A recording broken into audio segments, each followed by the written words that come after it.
Here we go. We're off and running. Welcome into Philadelphia Eagles Now. My name is Chase Sr., and coming up on the show, I'm going to explain why this Philadelphia Eagles win over the Kansas City Chiefs yesterday in Week 2 is even better than I thought originally. First, let's begin with this. You know the drill. We got to celebrate. It's a Victory Monday here on the show. The Birds are 2-0, and they take down the Chiefs again. If you're pumped up about how this season has started for the Eagles in the win-loss column, I want you to hit that thumbs up icon and like the video to celebrate. What I loved and really liked about this Eagles performance yesterday, 3 straight wins over the Kansas City Chiefs. For years, people have talked about Kansas City as being untouchable. Nobody can beat them. Patrick Mahomes doesn't have a rival or an enemy. It's the Philadelphia Eagles. And it's the way that they've been able to win against Kansas City in a variety of ways. At Arrowhead in 2023, in the Super Bowl back in February, and yesterday in that really impressive win for Philadelphia, a thick-skinned, gutsy victory on the road for the Birds. What's also crazy, some of these numbers right here. Patrick Mahomes has never lost 3 games in a row in his entire career. And so Philadelphia beat a desperate Chiefs team that is 0-2 for the first time since 2014. That was all the way back when Andy Reid was in his second year as the head coach of the Chiefs.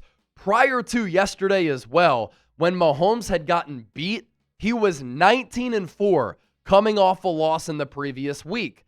The Eagles also went into Arrowhead and got a victory on the road in one of the more difficult places to play. How often have we seen other teams across the NFL crumble and cave to the pressure?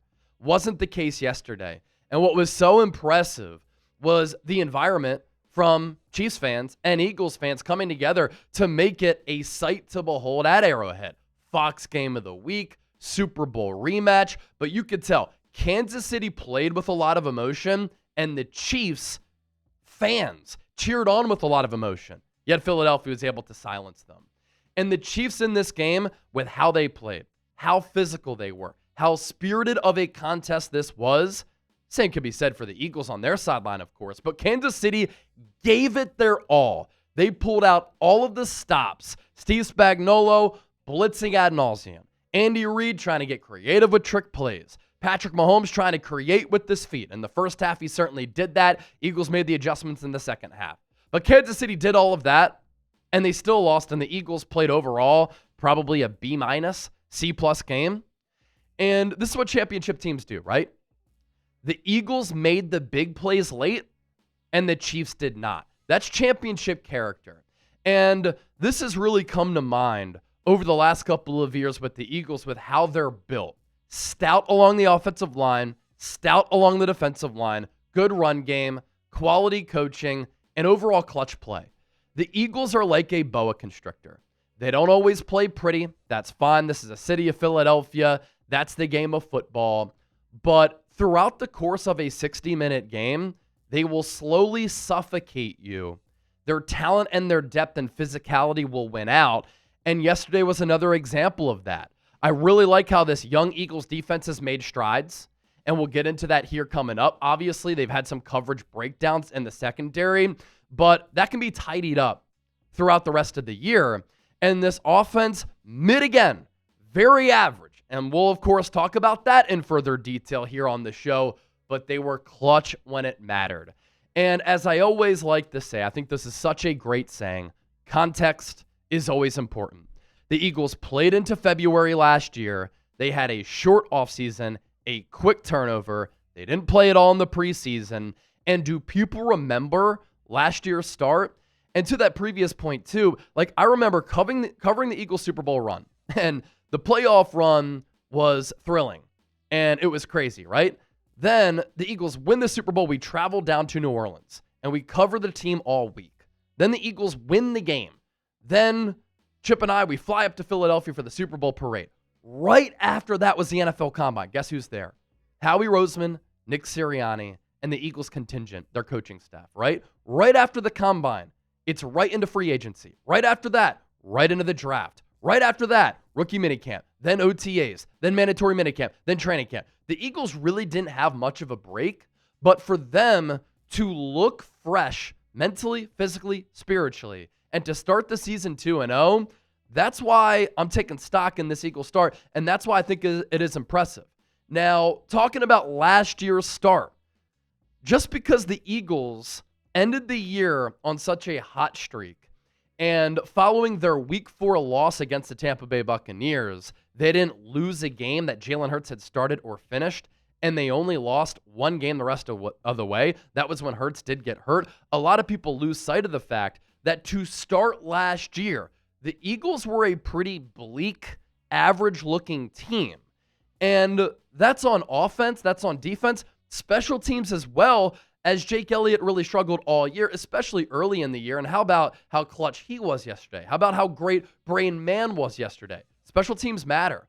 But the Eagles early in 2024, Week 1 in Brazil, they win 34-29 against the Packers. The Eagles' first 2 drives of the game resulted in turnovers. A bad Hurts pick, and then a Jalen Hurts giveaway. Later in that game, he threw a red zone interception. The Eagles were not flawless on offense, nor were they flawless on defense, but they won. Week 2, they choked against the Atlanta Falcons. The defense was falling apart at the seams, and the offense, not really an inspiring performance, and the Falcons ended up being a horrible team. Week 3 on the road against the Saints. That game came down to the wire. It was an ugly win for the Eagles. The heroics of Jalen Hurts, Dallas Goedert, Saquon Barkley lifted them to a win, but it was 15-12. The offense scored 15 points. Jalen Carter was awesome in that game. Week 4 against the Bucs. People wanted Nick Sirianni canned and fired after that defeat, 33-16. And it was listless on defense, and it was listless on offense. Eagles have that Week 5 bye. They come out of it, and they squeak out a win, which came down to the wire against the Deshaun Watson-led Cleveland Browns. That wasn't pretty either. But then the train and the ball started to get rolling, right? Week 7, Eagles go up to MetLife, up I-95 North. They dump truck the New York Giants 28-3, and then they got a really impressive win over the Cincinnati Bengals. Joe Burrow, Jamar Chase, 37-17. And the Eagles were really able to pull away in that second half. But those wins against the Giants and the Bengals, that was finally when the Eagles started to catch their stride. It's early. The Eagles are 2-0. It's a better record than the Eagles had to start last year. You see the glimpses of this team being special. They never want to peak early. But the Eagles, they train, they practice, they prepare so that they play their best football late in the season. Happened in 2022, happened in 2024, happened in 2021 as well. First year under Nick Sirianni. Let's talk about this Eagles defense, right? This Eagles defense so far.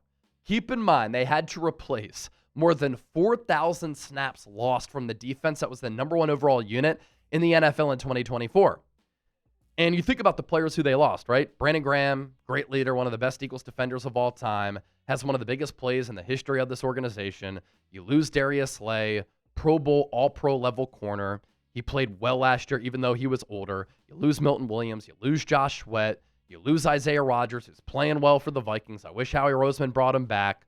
You trade away C.J. Gardner-Johnson. You know, the losses of Josh Sweat, Milton Williams along the defensive line caused for there to be question marks along the defensive line. So again, you lost so many marquee players on defense last year. But what this Eagles defense has done to start this year with a lot of youth and a lot of unproven players, I think it's impressive. 7 points total given up in the second half, the first 2 games of the year. Second half shutout against the Cowboys after the Cowboys scored on their first 4 drives of the game. And then the Eagles gave up 7 points in the second half against Kansas City. They had those coverage breakdowns, but that kind of came in garbage time when this game was pretty much nearly settled for Philadelphia to rise up to victory. Now, with Patrick Mahomes, the game is never over, but 7 points given up in the second half in 4 total quarters after recess this year.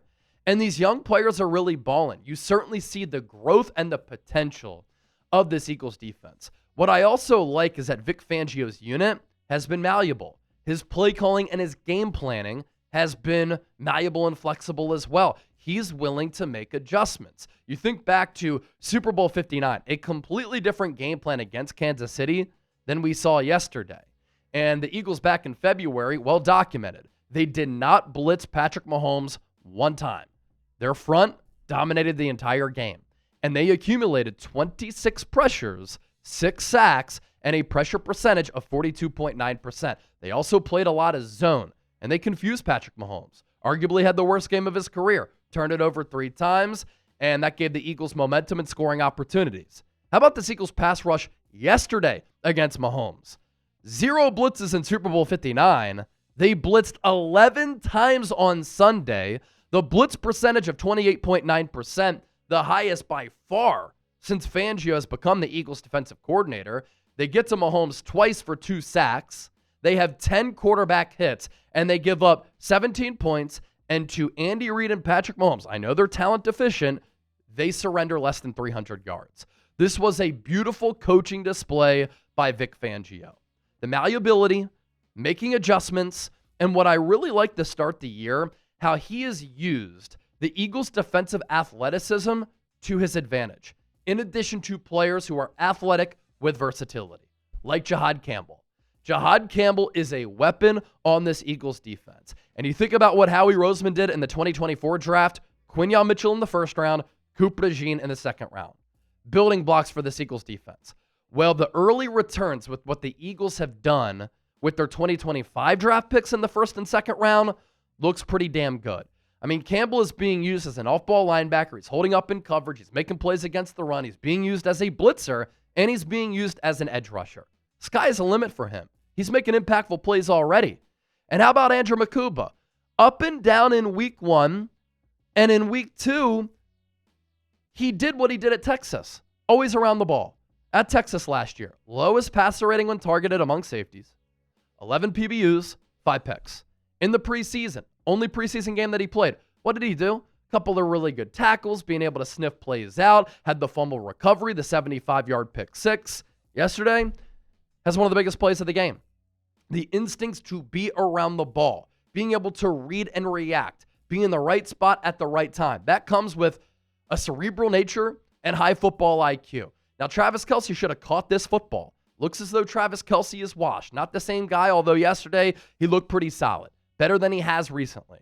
But Andrew Makuba to have the playmaking ability to catch that ball off the deflection, nearly have a pick 6, huge play. Maybe an even bigger play was on that shallow cross when Mahomes hit Marquise Brown, and Makuba, even though he's a little bit smaller, used his physicality because he plays big and his speed to stop Marquise Brown prior to the sticks, then what happened on the following play. Nolan Smith with the big tackle on Kareem Hunt on 4th down, turnover on downs. These plays all really matter in determining a football game. This young Eagles defensive line got after it. How about how Jordan Davis looks? Jalen Carter comes back yesterday after the suspension. Looks awesome. Moro Ajomo had a sack. Jalix Hunt, very active. And how about a veteran here? Howie Roseman pulled off another great Howie Roseman move. Za'Darius Smith said after he signed with the Eagles, he was looking for a lot more as far as what he would make in 2025. But he settled for a lower salary because he wanted to play for the Eagles. He also said, I have a lot left in the tank. Yesterday, we saw it. Za'Darius Smith was awesome in his Eagles debut, and the Eagles are barely paying him anything. And the Eagles brought him in to bulk up the depth with their pass rush, and you saw that yesterday, that he still has it, and he's still a really good player. Last year, he had 9 sacks in 20 snaps yesterday, 4 tackles, a half sack, 1 TFL, and 1 quarterback hit. But it's also the veteran leadership in a young room that the Eagles really value. He took the locker room of Brandon Graham. That's pretty telling. Brandon Graham is one of the best, most celebrated Eagles in the history of this organization. And they did that by design because they want Za'Darius Smith to be that veteran leader on an Eagles defense that lost a lot of vets from that team that had the number 1 defense in 2024. And on defense, to me, there's really no reason why the Eagles can't get better. Lock up better in the secondary, don't have as many coverage breakdowns. That comes down to communication and reps. And as the season transpires, I do think the Eagles can clean those things up. And I just want everybody here to appreciate and savor this winning culture that Jeffrey Lurie, Howie Roseman, Nick Sirianni, and Jalen Hurts are really responsible for building and sustaining. This is a special era of Eagles football. The Eagles are 18-1 in their last 19 games. Is the work finished for 2025? No. But this is a team with the talent, the depth, the coaching staff, the big game chops, and the experience that can continue to get better, albeit with a really difficult schedule.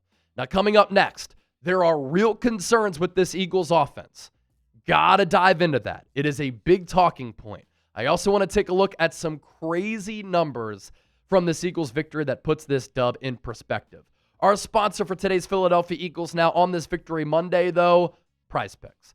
This episode brought to you by Prize Picks. You and I make decisions every day, but on Prize Picks, being right can get you paid. Don't miss any of the excitement this season on Prize Picks, where it's good to be right. This is the #1 fantasy sports app in North America. You can win big up to 2,000 times your money. Right now, when you play your first $5 lineup, you get $50 back. All you have to do, plug in that link down below after you download the app and create an account. Go to prizepicks.com/CLNS and use that code CLNS. If you're not familiar with Prize Picks, it's very simple to play. You pick more or less on 2 to 6 player stat projections, and if you get your picks right, you could cash in. Prize Picks is the best way to win cash this football season. Which players are going off? Which ones aren't? Make your picks in less than 60 seconds and turn your takes into cash all season long on Prize Picks. I know you know ball. Show me with your picks on Prize Picks. Here's our lineup for tonight. Monday Night Football doubleheader. We have the Tampa Bay Buccaneers here with Baker Mayfield. Let's go with more than 1.5 passing touchdowns going up against the Houston Texans. Can CJ Stroud rebound off a bad Week 1 performance against the Rams? Let's go with less than 11.5 rushing yards. He's really not much of a runner. And then the late Monday night game, 10 p.m. Eastern kick. Crazy. Raiders-Chargers. Ladd McConkey, more than 72.5 receiving yards. Play $5, get $50 instantly for all new users out there. Real money sports action made easy. Claim your $50 now. prizepicks.com/CLNS. All right, this is a big talking point here. This is why I love the city of Philadelphia, because we are so passionate as a fan base and we're so knowledgeable, but sometimes we can overreact. We are 8 quarters into the year, 2 games into the 2025 slate, and Eagles fans already want Kevin Patullo fired.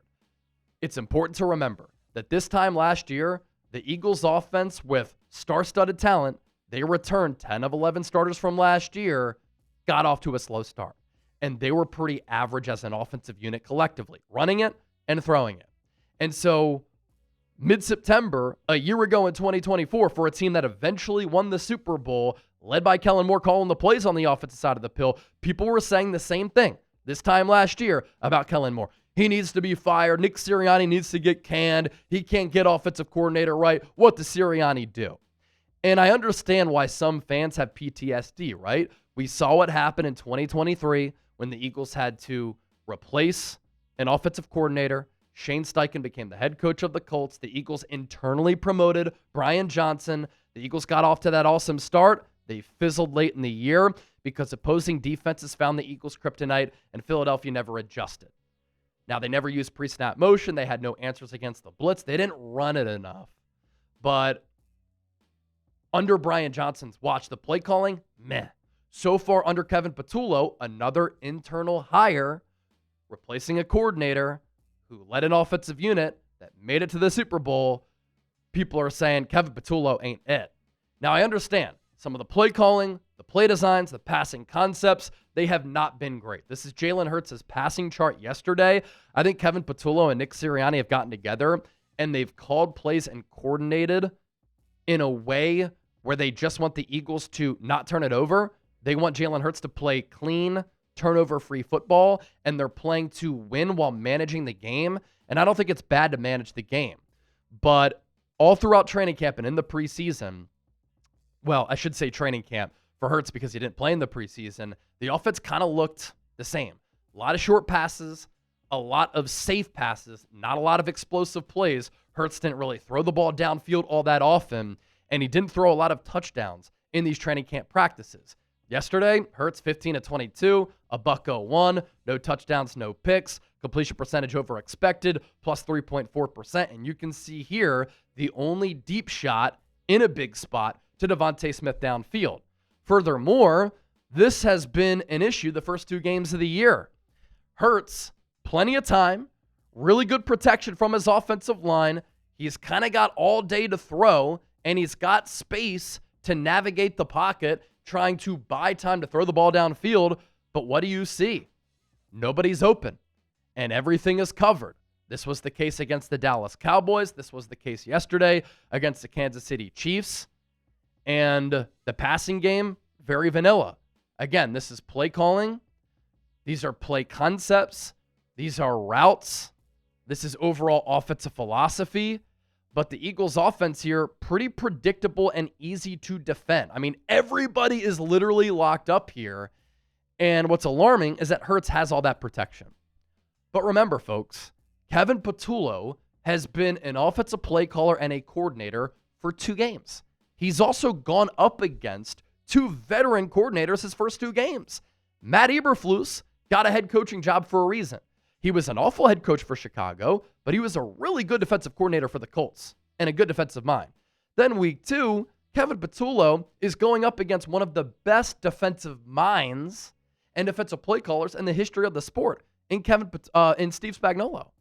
And so they've had the edge on Patullo by far as experience goes. And you hope that Patullo can learn, adapt, and adjust. What you love to see is that Hurts continues to play really clutch football, and he's not turning it over. That was the case on 3rd down, 4th down in the red zone last year.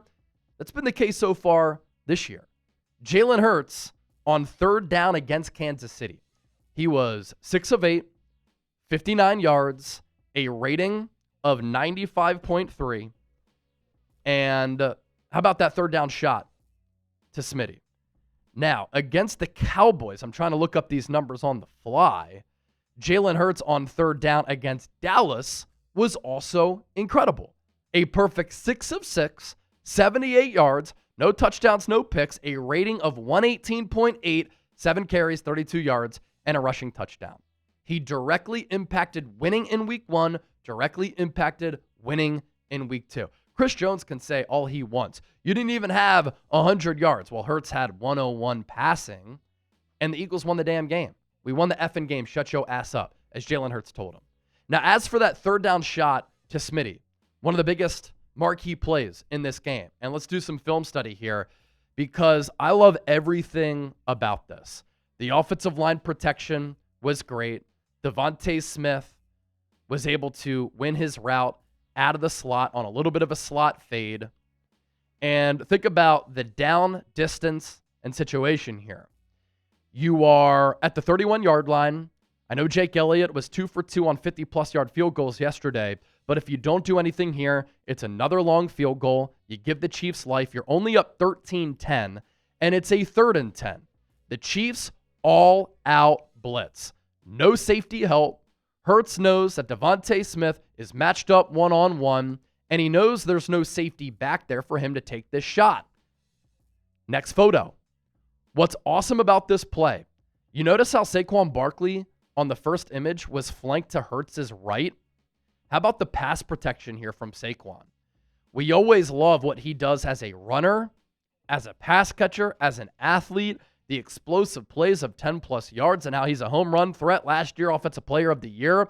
But the Eagles love him too because of how trusted he is in these situations. And this isn't just a pass block. It's the awareness of who to block and where to block. Because with Saquon crossing the formation here, what does it do? Instead of being right in front of Hurts, which could impact Hurts' vision, throwing lane, and the pocket, Saquon goes across the formation. A block saves this play, and look at this pocket and throwing lane for Hurts and the vision that he's able to have. Next photo here. Now Hurts has pressure right in his face, but he knows there's no safety help. He knows that Devontae Smith is one-on-one. He knows he has to get rid of it. He knows that the protection held up just enough. And I've been told for so long that Hurts can't make throws like this. I've been told for so long that Hurts can't make off-platform throws, his feet are not set here. He's throwing off his back foot. This is what I call an off-platform throw with pressure in his face. And what does he do in a one-on-one situation? He gives Devontae Smith an opportunity to make a play, and Devontae Smith downfield makes a great adjustment on the ball. He goes up, he gets it on Trent McDuffie, one of the top corners in the game, and one of the best players on this Chiefs team. And this sets up an Eagles touchdown a few plays later on the brotherly shove. High-level quarterbacking, high-level pass protection, and awareness from Saquon Barkley, high-level playmaking from Devontae Smith. Fantastic stuff all around. Now, a lot of you might say, Chase, show the play. If I did that, the NFL would take down the channel. We're not doing that.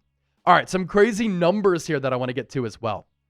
Tucker Bagley of WIP. The Philadelphia Eagles are just the 7th team since 1970 and the first since 2010, 15 years ago, to start a season 2-0, despite having 0 passing touchdowns and less than 250 passing yards through 2 games.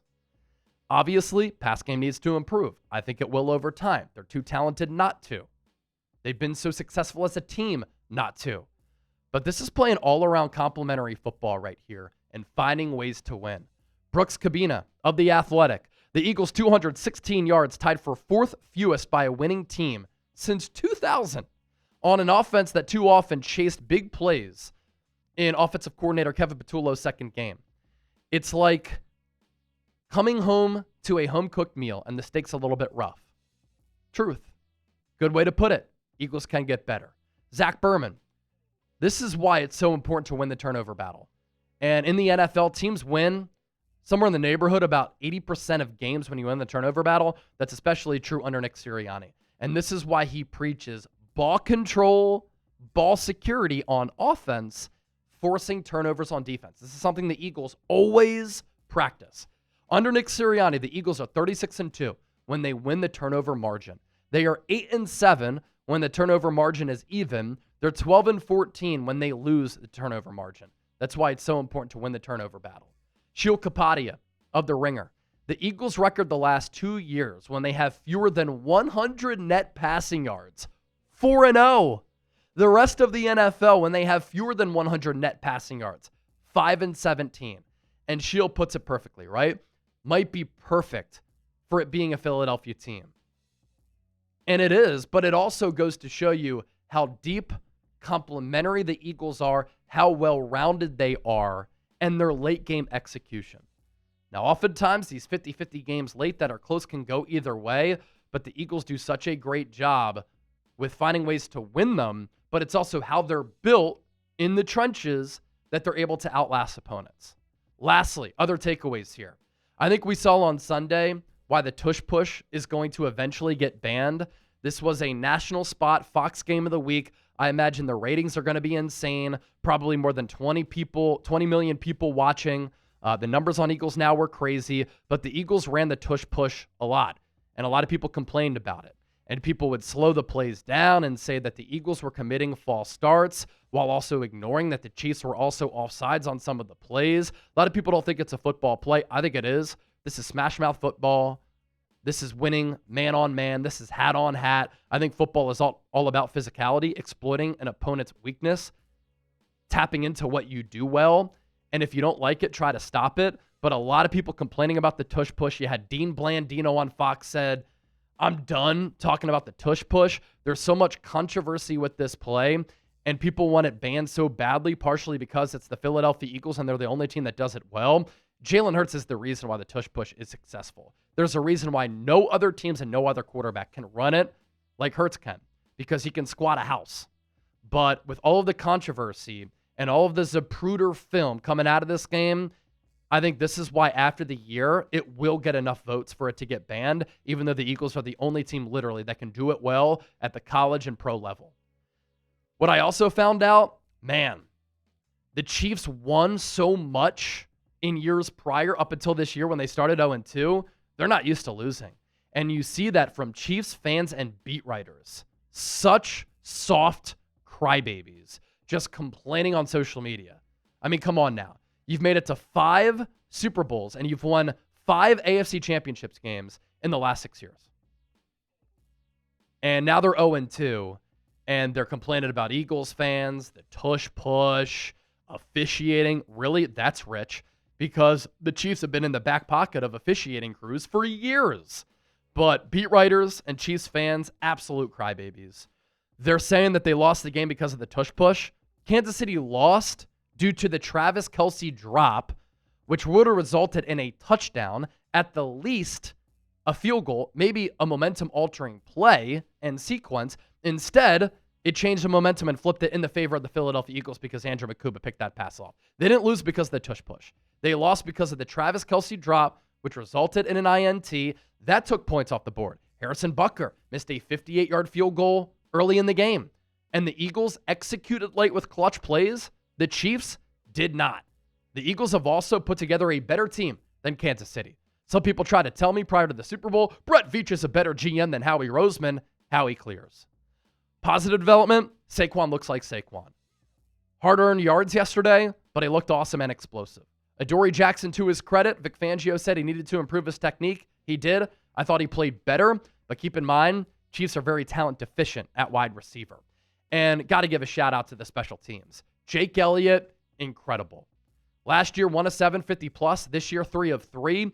And then alongside Jake Elliott, Braden Mann is one of the best punters in the game. I mean, the ability to flip the field, pin the opposing team back deep, plays such a huge role in a victory. And Braden Mann has been awesome. The first 2 games of the year and last year, he was great too. Let's do a real one roll call. If you're still watching and enjoying the show, give me a real one down in the comment section. I understand it's a longer show, but so much to talk about, and I believe that we're giving you elite coverage, and we appreciate your support.